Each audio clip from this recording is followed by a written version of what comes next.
Hello, everyone, and welcome to Ignite. This week, I am excited to be here with Lizzie Smith from Gradatim. Lizzie, welcome. Hello, I'm very happy to be here. Like I was introduced, my name's Lizzie. I founded Gradatim. We're a company that builds children's picture books for the healthcare sector. So our books are a staggered format children's picture book that explain conditions, complex illnesses and disabilities to children under 5.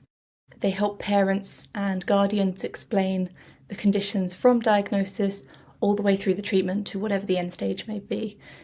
They sound absolutely brilliant and so important and so needed. We're going to learn a lot more about them as we go through this conversation, but I would love to start at the beginning. Lizzie, where are you from? Where did you go to school and what were you like in school? So I grew up in a very working town family, working class family. We're a family that didn't have anyone who ran businesses. We worked for other people. Starting a business wasn't something I'd ever thought about doing. And I went to school, the usual lower school, middle school. I came out midway through middle school, so I was about 11 because I was really badly bullied. And it was just the best option for me at that time. My confidence was really low. As much as I loved chatting to people, I just didn't want to. It just didn't feel safe for me at that time to be around people. And I just completely closed in on myself. So I was homeschooled for a bit. And through that, I was able to meet other homeschool kids. So I was still very much keeping up with my learning. I was able to do my exams. It was just I didn't suit exams. Wasn't someone who could sit exams very well. I have dyslexia and cerebral palsy, and it just meant my brain wasn't made for exams. Put in a timed space and filling out questions under pressure, it just didn't work. So when I left that part of my life, I didn't know what I was going to do. I knew I wanted to go to university, but I didn't know how I was going to get there. So I went the vocational route. So I went to college and I studied art and design. It was all practical. It was fantastic. I got to build weird sculptures and fun things and really kind of hone into the stuff I was good at. And my confidence went sky high. So at 19, I was able to go off to university, which I didn't think was possible. That felt insane. Through there, I had a fantastic time doing a fine art degree. And I was able to exhibit everywhere and make amazing paintings and sculptures and loads of friends. But I left my art degree and had no idea what to do with it career-wise. As much as, I would love to do the starving artist life. I grew up working class. I didn't want to go into that. I knew getting a job for me felt like the most secure and best way forward. But then trying to find a secure arts job felt really hard. So I ended up going into teaching for a bit. I loved it, loved working with the kids, but I didn't like teaching. I found standing in front of a class and telling people what to do wasn't really my thing. But I liked helping people. So I did my master's in psychology. I used all my experience and my story to get into a master's programme. Did a psychology degree in Edinburgh. Started doing that, realised my health was going to stop me having a psychology career the way I wanted it to. So again, I got to the end of that and went, oh no, what am I going to do? And I remember sitting down and brainstorming all the things I loved about jobs and learning and school and my degrees and everything, and just kind of mashing together what is now Gradatim. So that's how I'm here. What an amazing journey, and what a sign that all these experiences add up, right, to something. We sometimes think, oh, why have I done that thing? It hasn't gotten me where I want to, but actually it all adds up at the end. And I think one of the things I think that's really remarkable about your story is you very early on said, well, I didn't think I was going to be able to get into university, but not only did you get into university, but you got a master's and have taken that, and psychology is not an easy subject. No, it's not. To really go into. Yeah, it felt very much as though I was constantly being told I couldn't do something. And it wasn't necessarily by my family. They were very supportive, and I had supportive teachers along the way. But there were lots of hurdles that kept coming up. And it came down to finding new ways of doing things, realising, okay, exams aren't the only way we can get into university. And sometimes it's about embracing the things you're good at and what makes you you, and finding that path. So for me, it was, I'm good at art.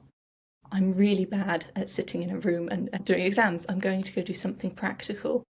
I'm going to showcase the best of me. I'm going to showcase my story. I'm going to showcase everything that I feel comfortable sharing and use that to help me get to where I want to be. Love that. And how did you stop yourself from getting kind of discouraged along the way when you kept being told no? Oh, to be honest, every time you get told no, I'm not going to say I immediately bounce back. And I think that's what we think a lot of the time is someone gets told you can't do something.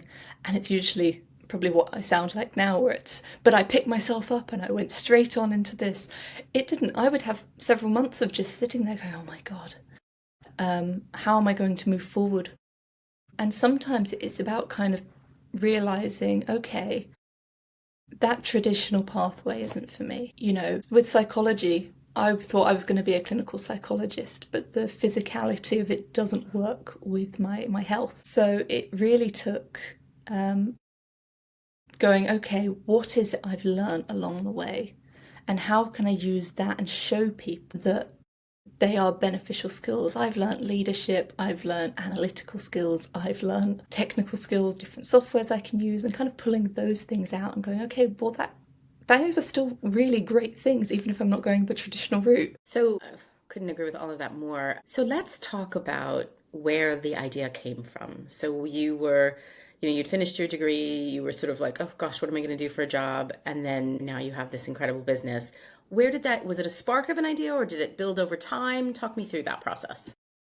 Sometimes I think it was a spark, but I think it was kind of twofold. One, just through the jobs I've had working with children of different ages and abilities, and you can slowly start to see a gap in what's needed. So that was kind of in the back of my mind. And also growing up, I touched on I have cerebral palsy, and my family were really good at communicating that with me, to the point where I didn't realise the impact it would have had on them. But now I'm an adult, I can see. Like, if I had a child who suddenly had a health condition, whatever it was, and you're being told to explain it to them, I'd be terrified. So both sides, I've seen the kind of weight that has. But also, I really enjoyed kind of drawing and illustrating books and things, and I always thought, maybe it's something I'll do. So it was kind of something that built over time. It was kind of the understanding of the background and the need for something like this to help parents and children, and also just putting my own interests in. So it was kind of a mash of everything. We always say, though, that, the best ideas come from when there's a very clear problem to be solved, which you clearly had, and you yourself had kind of experienced that problem, or recognized your parents may have experienced that problem, but also a passion and a desire for it. So I think it's a perfect melding of that. Yeah, I think if you try to go into something without some sort of passion for it, it's going to be really hard, because running a company, I love what Gradatim does, but there are still days where I'm going, why did I do this? Because it's really tiring. So you need to have some sort of passion for it to keep it going. That's what drives you through. Yeah. If you don't love it, then it's just the journey is going to be too Yeah, and even if you love it, you'll find days where you absolutely hate it, but you've just got to keep remembering that you do love it. It's just a bad day. So let's talk a little bit more about the company. So you had this idea. What were the first steps that you took? How did you take it from being a little kernel of an idea in your head to something that is now out in the world?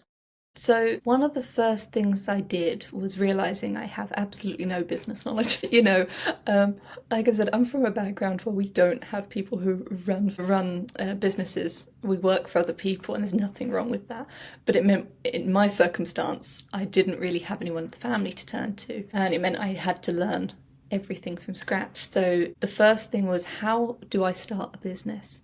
So that was looking up books and e-courses and talking to people. That was the best thing I did. I wish I'd done that first.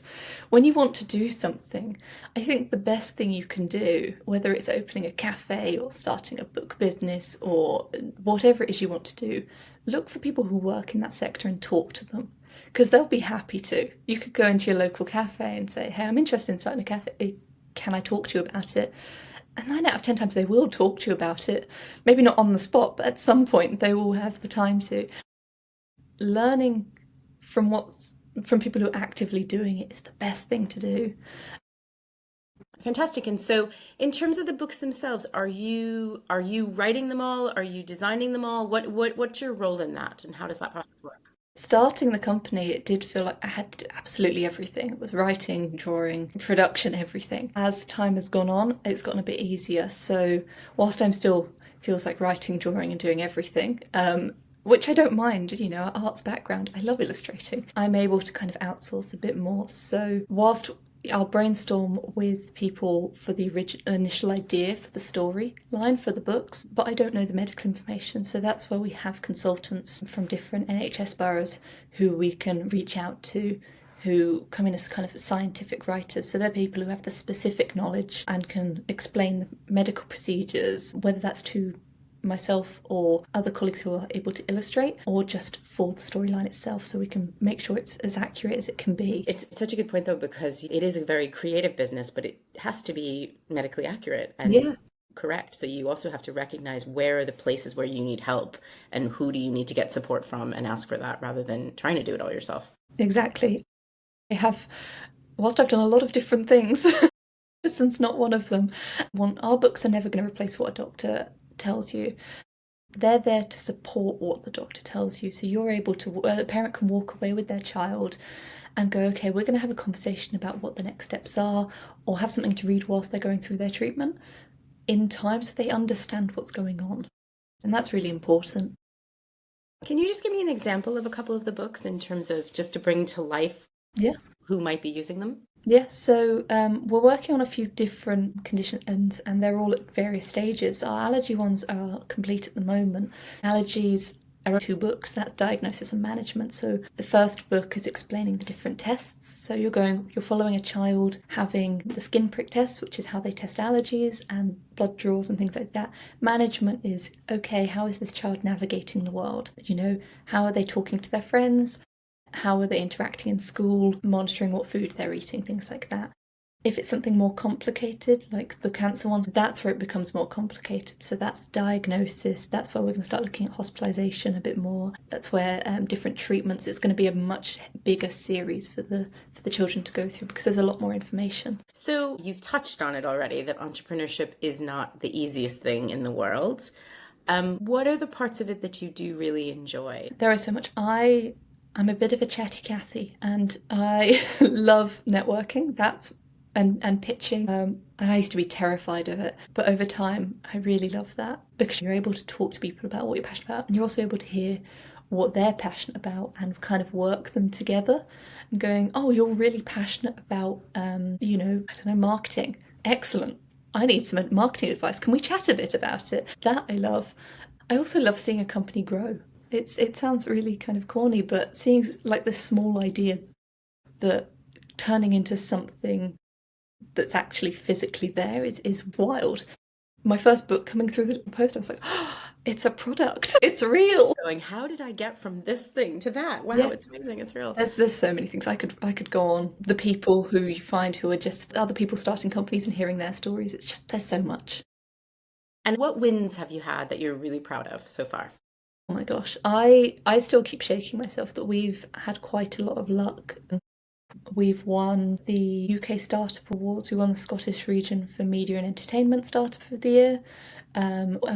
Shore Trust Disability Power 100 was a personal one for me. That was the work with Gradatim. So I was named one of the 10 most influential people in the UK for business and finance in the disability sector. So that was a huge personal accomplishment. We went over to Forbes. We made the kind of shortlist, long list for Forbes under 30 for social impact, which that was a surprise.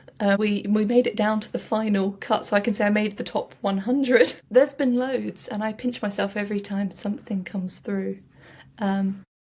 That's incredible. Congratulations on all of that success. And I can imagine that when it can get tough, those victories must really show, you know what, I've got something here, right? Yeah. This is something people are really interested in and they see the need, etc. So that must be incredibly motivating to keep you going. It's genuinely one of the things you'll realize when you're starting a company is when people tell you no, it's not a great idea, that can really shake you because you're like, oh, my idea's not good enough. And having more and more people feel the same way you do about your company is amazing. You're able to be like, there is a need for it, I'm not wrong. Unfortunately, anybody that's ever struggled with illness or disability or had a child who knows 100% that there is a need for it.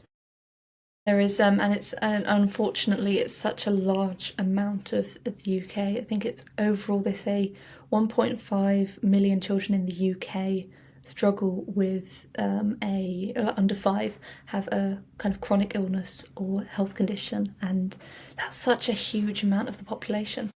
So it's definitely a needed product. Such important work. So I'd love just to now think about any future entrepreneurs that might be out there. What advice might you give them, or what tips might you give them? I think the one thing is, don't worry about it being like your one big idea. I know what it's like. You're probably going to have 10, 15, 20,000 ideas come through your brain, and some of them are going to be amazing and some of them might just be fleeting ones. But if you have one that you really think this is a good idea, go with it. Don't go, it's a good idea, hear someone say no, and drop it. Try it. Talk to people in that sector. Find a way to get there. Because the worst thing that comes out of it is it doesn't grow the way you want it to. That's it. That's all that happens is, there are ways to get funding, so you don't have to worry about losing loads and loads and loads of money. I think that's a big fear, particularly if you were like me. It's the putting lots of money in and then watching it all go down the toilet, because money is very valuable. We like money. We don't want it to be wasteful, but just try. But it's so true, because so many people have ideas. That's not actually the hard part. The hard Yeah, part is actually doing something with the doing idea, something with it, and that having is to do it. like 90% of the hurdle you're getting over. Is I can think back of all the kind of ideas I've had over the years that I've not done any with. Just start it and see where it goes. That's all you have to do. Exactly. And if there's something there, it will build, and you'll also, your own passion will drive you through. And build a support network. That's the other thing. Other people starting businesses are fantastic. Build a little network, of your friends in school who want to start businesses, and kind of push each other to do great things. And this is kind of linked to that, but what skills would you recommend that they try to develop, and how might they do that at this point in their lives? I like that question. I think the first one is obviously going to be business is going to be the first thing people are going to say, is get some base business knowledge, understanding, get some knowledge there. But actually the big one I've learned is people skills. I always take for advantage that I quite like chatting to people, so I don't feel like I'm working at it, but I've got lots of friends who I've had to help coach through, because that's not a skill that comes naturally to them. And it is something you have to work on, because if you don't have those skills, it's going to be really hard when you're trying to network about your company and grow it and get funding. You need to be able to talk to people. Things that take you out of your comfort zone. Yes, exactly. Easier. Yeah, exactly. Okay, final question. If you were back in high school, and I know it wasn't the easiest experience for you, what do you wish you knew then that you know now? I mean, high school is one of those really turbulent times. Everything's all up in the air and you feel everything. I still feel like I feel everything, but as cliche as it's not the be all end all. You'll go on to do something amazing with your life because you want to have an amazing life, right? You're going to find a way to go forward. It's not going to be easy and handed to you, but if something gets difficult, look at why it's difficult, and is there a way you can maybe make it a bit easier? Find routes that make you feel more confident in your future. Because high school is such a short time. You're going to find so many amazing things to do with your life. Just find what works for you. Well, Lizzie, thank you so much. Your story is incredibly inspirational, and I know you are going to help so many children and families out there who really need it. So you are solving a very important problem in the world, and I know you're doing it absolutely brilliantly. Thank you so much for your time, and we're excited to see where you go next. Thank you. I'm looking forward to hearing all these amazing businesses that come out from everyone here.